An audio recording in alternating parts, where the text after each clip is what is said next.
बच्चों, आज हम फर्स्ट ईयर की टेक्स्ट बुक शुरू करने लगे हैं। आपके लिए भी नया साल, आपके लिए भी नई बातें। आपने अल्हम्दुलिल्लाह मैट्रिक में बहुत कुछ केमिस्ट्री के बारे में पढ़ा होगा। अब हमने भी वही बेसिक आज चीज़ें स्टडी करनी है। ओवरऑल जो हमारे पास चैप्टर हैं फर्स्ट ईयर के केमिस्ट्री के, वो 11 हैं। 11 में से जो फर्स्ट वन चैप्टर है that is about basic concept. Basic concept mean हमने पढ़ना है एटम्स क्या होते हैं, मॉलिक्यूल्स क्या होते हैं, आयंस क्या होते हैं, मोल क्या है, एवोगैड्रो नंबर क्या है, मोलर वॉल्यूम क्या है। ये हमारे टॉपिक हैं इस चैप्टर्स के, जिसको हमने स्टडी करना है तफसीला। बगैर कोई टाइम ज़ाया किए हम लोग पहली बात पे आते हैं, बेसिक कंसेप्ट के बारे में। सबसे पहली बात जो हमारी स्टार्ट होती है दैट इज़ अबाउट मैटर। अब मैटर है क्या चीज़, जिसको उर्दू में हम लोग मैट्रिक में स्टडी करते हैं मादा। तो matter is the any substance which has weight and occupy some space. हर वो चीज़ जो वज़न रखती है और जगह घेरती है उसको हम लोग मैटर के नाम से पहचानते हैं। That may be in the form of gas, may be in the form of liquid, may be in the form of solid, may be in the form of plasma. यानी अब तक जो है मैटर की स्टेट जो है वो 4 discuss हुई है, इससे ज़्यादा 7 तक ऑलमोस्ट हैं।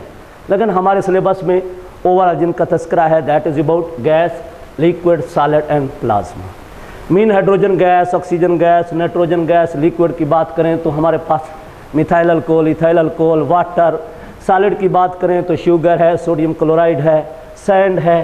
प्लाज्मा एक अलग डिस्टिंक्ट स्टेट ऑफ मैटर है, उसको बाद में इंशाल्लाह चैप्टर नंबर 3 के एंड पे बात करेंगे। अब सबसे पहले बात आती है एटम्स पे। शुरू में फिलासफर लोग बयान क्या करते थे, साइंटिफिक नॉलेज था ही नहीं, तो फिलासफी में बात हुआ करती थी। तो ग्रीक फिलासफर ने एटम्स के बारे में कुछ बातें की थी। According to Greek philosopher, atom is the smallest particle of matter. क्या मतलब, हम मैटर की ब्रेक डाउन करना शुरू करें तो मैटर डिवाइड होते होते एक ऐसे यूनिट पे पहुंचेगा जिसको मैं और आप मज़ीद तकसीम नहीं कर सकते। उस बेसिक यूनिट को जिसको मज़ीद तकसीम नहीं किया जा सकता, उस स्मॉलेस्ट पार्टिकल को डेमोक्रेटस, जो कि एक ग्रीक फिलासफर था 460 to 370 बिफोर सेंचुरी, उसने इस स्मॉलेस्ट पार्टिकल को नाम दे दिया एटम्स का। एक्चुअली एटम्स ग्रीक वर्ड है, ग्रीक वर्ड से डिराइव हुआ है एटोमस। एटोमस मीन इनडिविजिबल पार्टिकल। ऐसा पार्टिकल, ऐसी बेसिक यूनिट जिसको मज़ीद तकसीम ना किया जा सके, उसको नाम दिया गया था एटम्स। किसने नाम दिया? डेमोक्रेटस ने। डेमोक्रेटस कौन था? एक ग्रीक फिलासफर था। तो शुरू में मैंने बात की थी कि एटम्स को ग्रीक फिलासफी के ना बेस पे बात की, लेकिन उसके बाद केमिस्ट्री की टर्म में आई बातें जॉन डाल्टन से शुरू हुई, साइंस फिलासफी को साइंस में तब्दील कर लिया गया।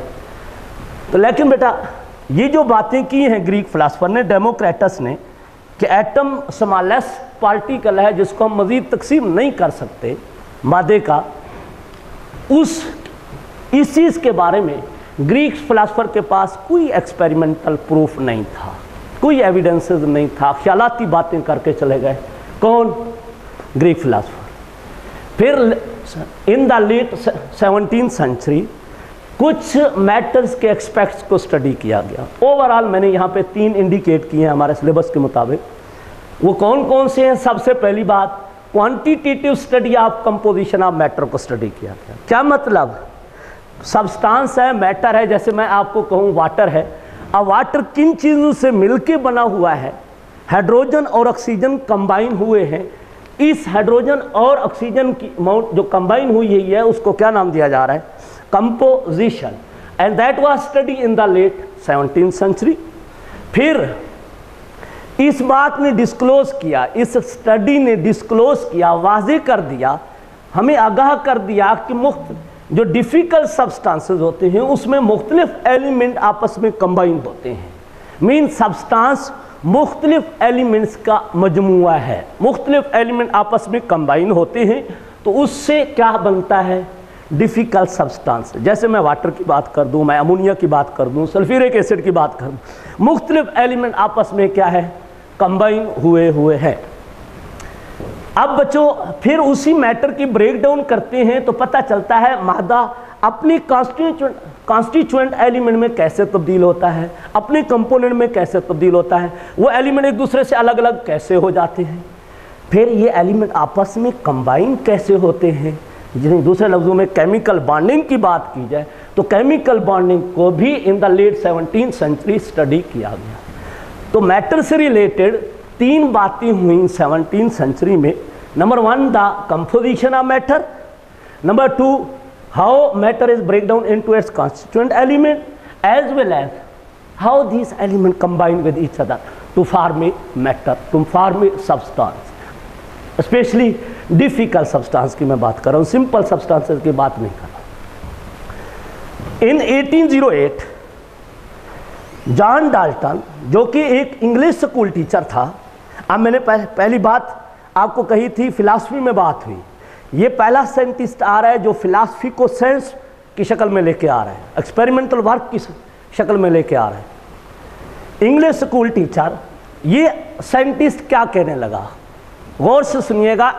इसने मुझे और आपको इस बात की यकीन दहानी कराने जा रहा है कि अगर एटम्स होगा तो ये दोनों लाज बयान हो सकते हैं। दूसरे लफ्ज़ों में वो मुझे और आपको कह रहा है वाकई एटम कायनात में मौजूद है, मान जाओ।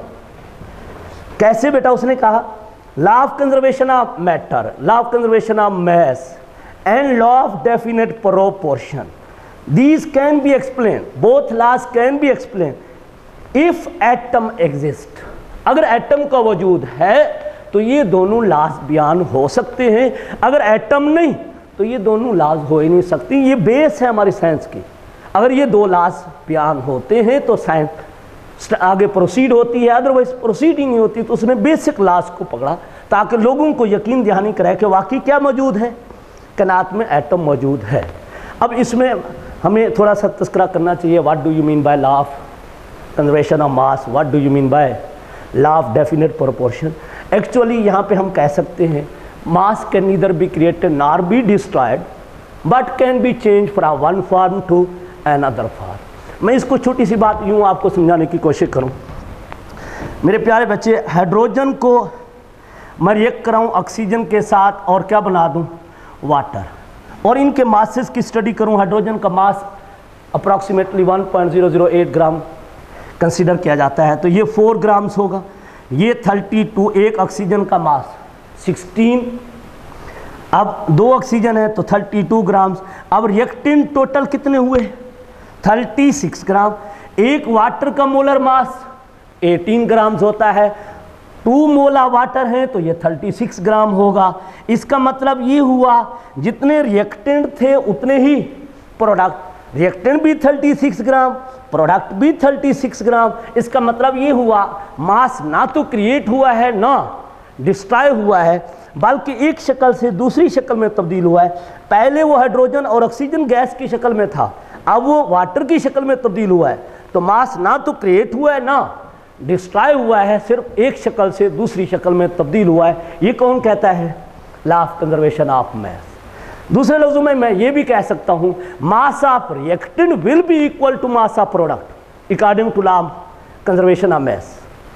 दूसरे लफ्जों में लॉ ऑफ डेफिनेट प्रोपोर्शन है। बेटा जैसे मैं वाटर की बात कर रहा हूँ, वाटर को कायनात के किसी कोने में भी बनाओ, उसके अंदर हमेशा combining ratio of atom same रहेगी। यानी हाइड्रोजन अगर 2 कंबाइन हो रहे हैं तो ऑक्सीजन 1 होगा, तो ये कंबाइनिंग रेशियो 2:1। या आप मास के हवाले से बोलोगे तो, बाय वेट के हवाले से बोलोगे तो आप, मैं और आप कह सकते हैं हाइड्रोजन 2 ग्राम, ऑक्सीजन 16 ग्राम, या हाइड्रोजन 1 ग्राम तो ऑक्सीजन 8 ग्राम।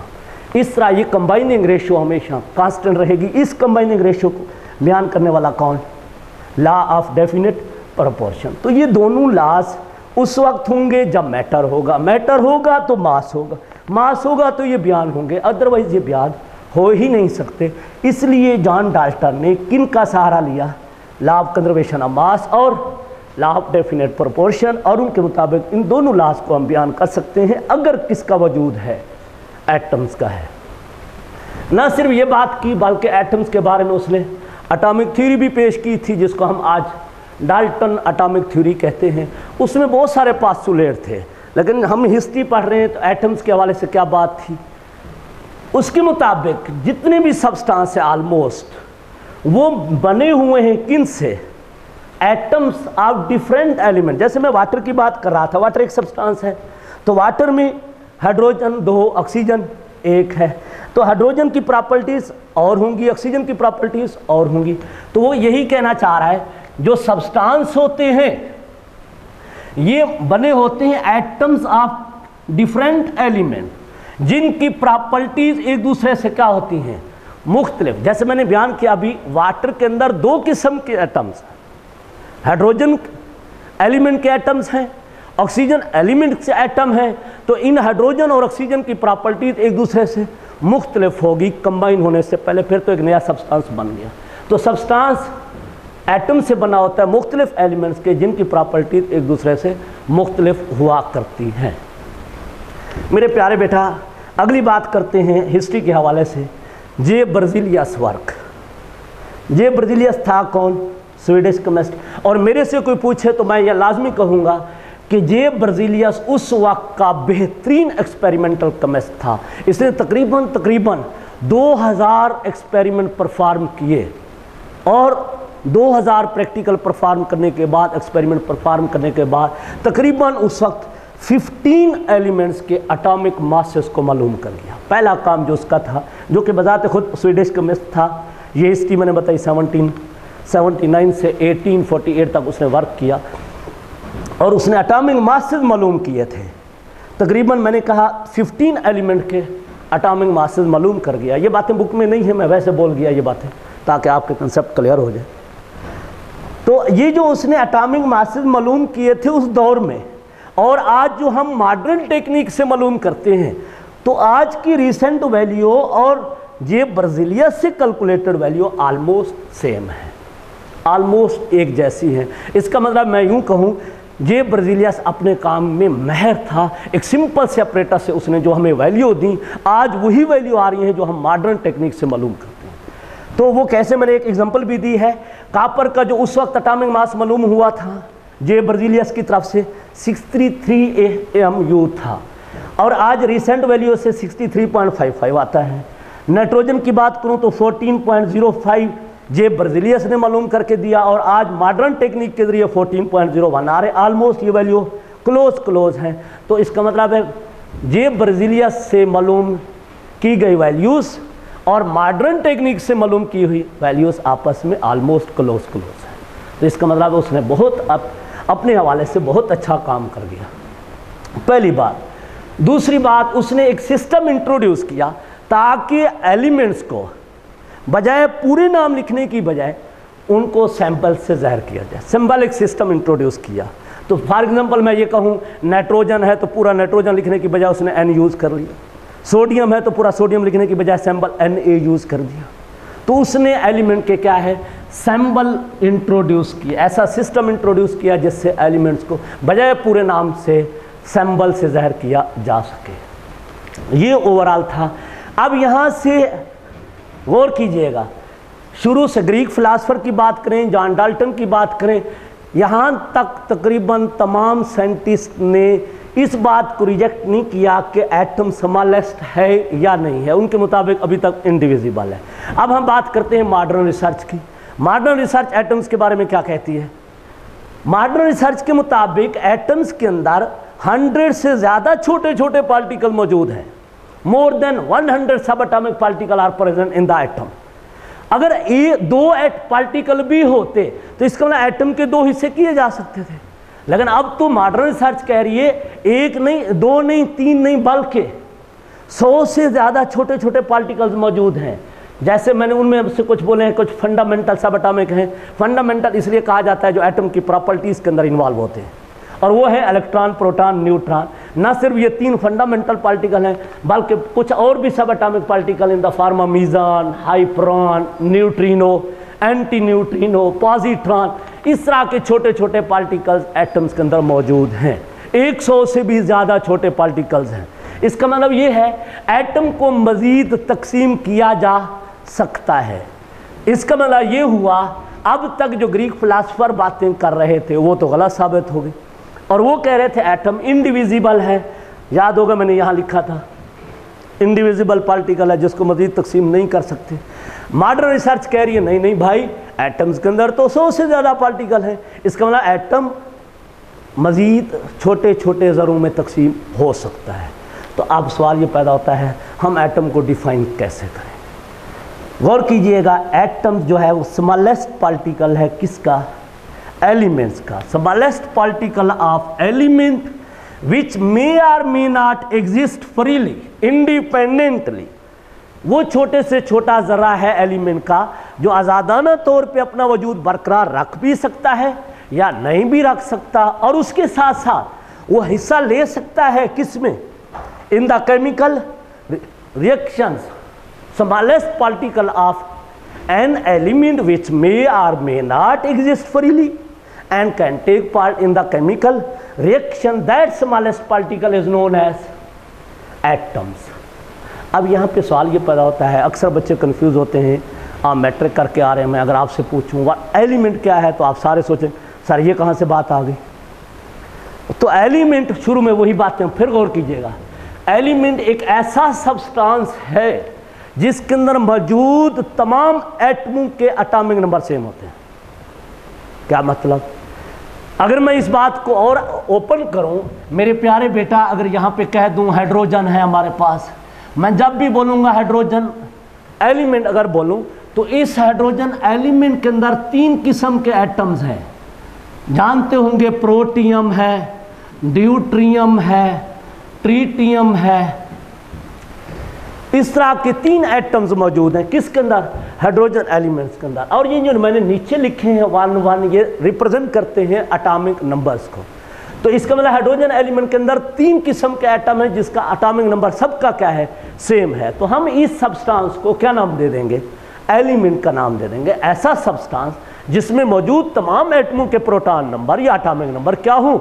सेम हो, उस सब्सटेंस को क्या नाम दिया जाता है? तो this hydrogen is the element. Protium, deuterium, tritium, these are the atoms of hydrogen elements. तो मेरे प्यारे बेटा, ये मैं बात कर रहा था, अब यहाँ डेफिनेशन पे वापस आइएगा। एलिमेंट का स्मॉलेस्ट पार्टिकल था जो एग्जिस्ट कर भी सकता है या नहीं भी कर सकता, दोनों बातें करते हैं। विच मे एग्जिस्ट फ्रीली।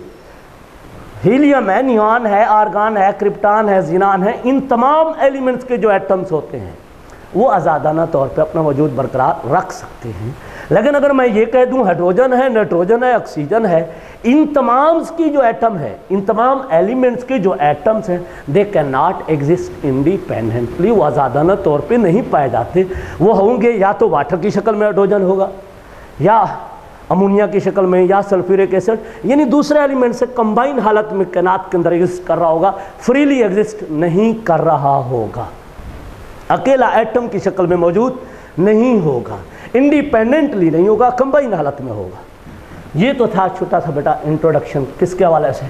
एटम्स के हवाले से, कि एटम के हवाले से ग्रीक फिलासफर का क्या नज़रिया था, उसके बाद 17वीं सेंचुरी में क्या बातें हुई एटम्स के बारे में, फिर मेरे प्यारे बेटा जॉन डाल्टन ने क्या बातें की, उसके बाद मॉडर्न रिसर्च क्या कहता है, उसके साथ ही जे ब्राज़िलियस का वर्क क्या कहता है। ये छोटी छोटी बातें थी। मेरे ख्याल में आपको शॉर्ट क्वेश्चन भी समझ आ जाने चाहिए, MCQs भी समझ आ जाने चाहिए, कौन क्या था, कैसे कैसे बातें हुई। ये सारे अगर वह कह सकते, शॉर्ट क्वेश्चन कैसे कह सकते हैं, what was the work of J Berzelius about atoms, तो आप लोगों ने ये 2 पॉइंट्स लिखने हैं। आपसे कहता है define the atoms and give example, तो ये मॉडर्न डेफिनेशन है, ये बातें हो गई। इसी तरह आपसे कह सकता है जॉन डाल्टन का क्या काम था एटम्स के हवाले से, आपसे कह सकता है ग्रीक फिलासफर का कंसेप्ट एटम्स के हवाले से क्या था। तो बातें हर एक चीज़ हेडिंग की शक्ल में आपके पास शॉर्ट क्वेश्चन की शक्ल में मौजूद है। अब आते हैं मेरे प्यारे बेटा एक्सपेरिमेंटल एविडेंसेस अबाउट एटम्स। मैं और आप कहते हैं atom is so smallest which can not be seen even bye a powerful optical microscope और बाय नेकेड आई। हम कहते हैं एटम इतना छोटा है, हम इसको ऑप्टिकल माइक्रोस्कोप से नहीं देख सकते, नेकेड आई से नहीं देख सकते, क्लियर इमेज हमें हासिल नहीं होता एटम्स का। अब देखते हैं कैसे हमारे पास आखिर इतनी बातें फिर जब देख ही नहीं सकते तो हम आज कैसे दावा कर रहे हैं कि एटम मौजूद हैं। हमारे पास क्या सबूत हैं एटम्स के बारे में। तो सबसे पहली बात ऑर्डिनरी ऑप्टिकल माइक्रोस्कोप, जिसको कंपाउंड माइक्रोस्कोप भी कहते हैं, तो हम लोग कहते हैं इससे सिर्फ उन ऑब्जेक्ट को, उन बॉडीज को, उन सब्सटेंसेस को स्टडी किया जा सकता है जिनका साइज अप टू 500 नैनोमीटर हो या मोर देन 500 नैनोमीटर। लेकिन एटम का साइज इससे तो कहीं स्मॉल है, इसलिए ऑप्टिकल माइक्रोस्कोप से हम लोग एटम को स्टडी नहीं कर सकते, क्योंकि ऑप्टिकल माइक्रोस्कोप तो सिर्फ उन ऑब्जेक्ट के लिए है जिनका साइज 500 नैनोमीटर या उससे भी ज़्यादा हो। एटम का साइज अभी मैं बोलूँगा, वहाँ पे लिखा है मैंने 0.2 नैनोमीटर तक होता है। ये 500 की बात हुई करिए, वो 0.2 की बात हुई करिए, तो एटम का size very very very small है, जिसकी वजह से हम उसको ऑप्टिकल माइक्रोस्कोप से स्टडी नहीं कर सकते। दूसरी लॉजिक सुनिएगा।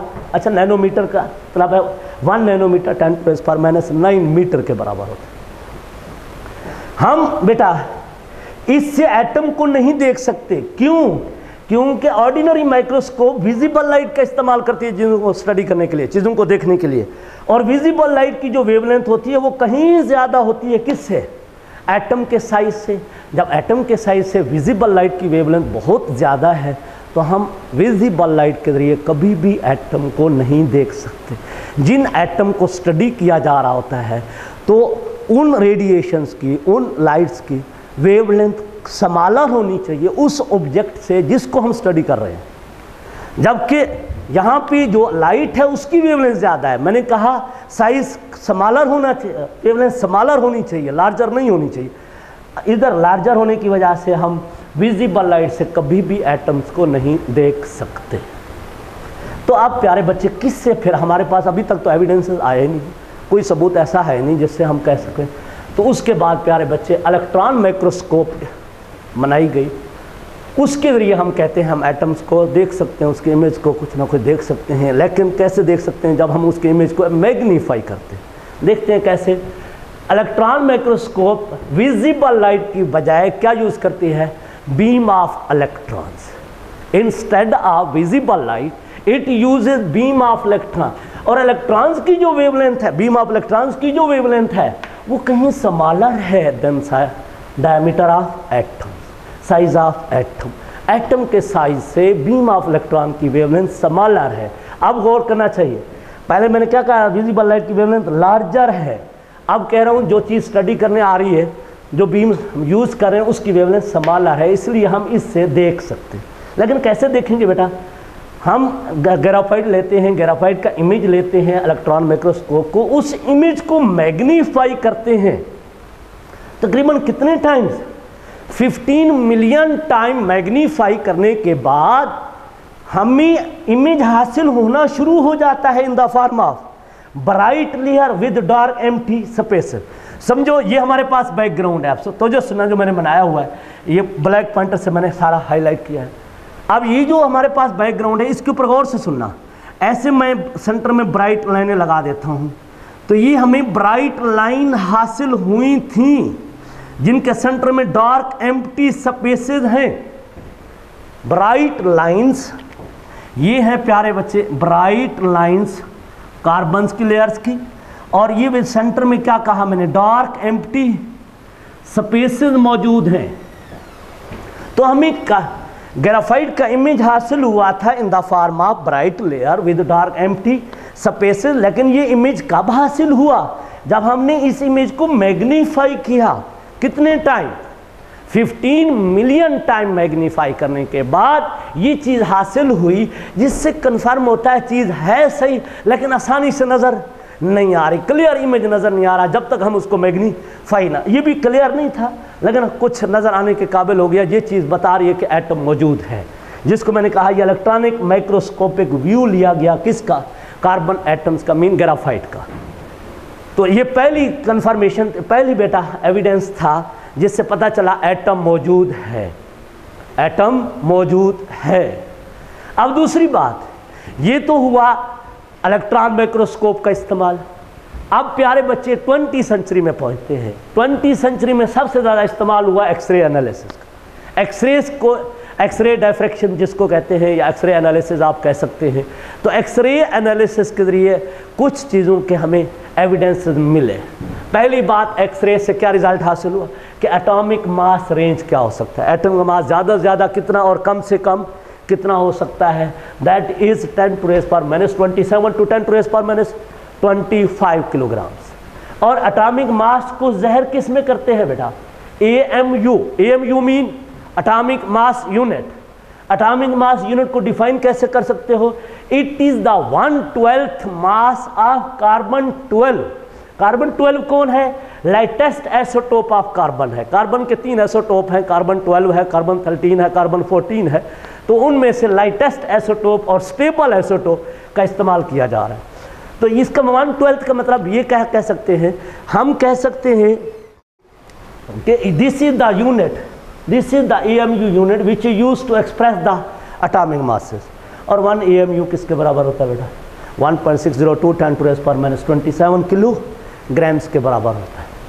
अब मेरे प्यारे बच्चे, दूसरा, एक तो हमारा एटॉमिक मास रेंज का पता चल गया, दूसरा डायमीटर ऑफ एटम का पता चला। डायमीटर ऑफ एटम कितना है? 0.2 नैनोमीटर, या मैं लिख सकता हूँ 0.2 10⁻⁻9 मीटर, क्योंकि मैंने आपसे कहा था 1 nanometre is equal to 10⁻⁹ metre. या आप लोग इसको 0.2 को ख़त्म करना चाहो तो 2 10⁻⁻10 मीटर भी लिख सकते हो। 10 को ख़त्म करना चाहो तो मेरे प्यारे बेटा 1 10⁻⁻10 मीटर 1 एंगस्ट्रॉम के बराबर होता है। एंगस्ट्रॉम 1 एंगस्ट्रॉम के बराबर होता है। तो हम 10⁻⁻10 की बजाय क्या लिख सकते हैं? एंगस्ट्रॉम, एक के ऊपर डिग्री का निशान देते हैं, that represent the angstrom. 1 angstrom is equal to 10⁻⁻10। तो प्यारे बच्चे, ये दूसरा। तीसरी बात, मैं और आप एटम के साइज को इमेजिन कर सकते हैं कि कितना ज़्यादा होगा। आप बड़े सरप्राइज होंगे। कैसे? कि एक फुल स्टॉप के अंदर ऐसा, ये उस वक्त लेड पेंसिल का इस्तेमाल होता था, अब तो मैं पॉइंटर लेके खड़ा हूँ। तो अगर मैं इसे फुल स्टॉप लगाऊं तो एक, जो कि आपको नज़र नहीं आ रहा होगा, लेकिन इस फुल स्टॉप के अंदर भी तकरीबन 2 मिलियन एटम्स मौजूद हैं। 2 मिलियन। आप तो जो कर सकते हैं, मैंने जो डॉट लगाया यहाँ, डॉट के अंदर तकरीबन 2 मिलियन है, जो आपको नज़र नहीं आ रहा। अब मुझे बताओ, एक एटम तो इजीली नज़र आ जाएगा ना? तो दैट इज़ नॉट पॉसिबल। तो यहाँ से कंफर्म हुआ atom is very very very very small which can not be seen even bye a powerful optical microscope, compound microscope और नेकेड आई। ये था प्यारे बच्चे आज इंट्रोडक्शंस अबाउट एटम्स। नेक्स्ट हमारा टॉपिक होगा मॉलिक्यूल्स के बारे में, इंशाल्लाह that will be discuss tomorrow. और लास्ट बात, इसको याद, पहले लेक्चर देखिएगा, फिर टेक्स्ट बुक से लाजमी रीड कीजिएगा, ताकि आपको एहसास हो सर ने क्या क्या पढ़ाया और कैसे पढ़ाया। वहाँ से आप यूँ ही इसको पहले स्टडी करेंगे, फिर बुक देखेंगे, तो आपको वाज़े तौर पे क्लियर कट हर चीज़ नज़र आ जाएगी। इंशाल्लाह आपको क्वेश्चन भी नहीं रहेगा। अल्लाह हाफ़िज़।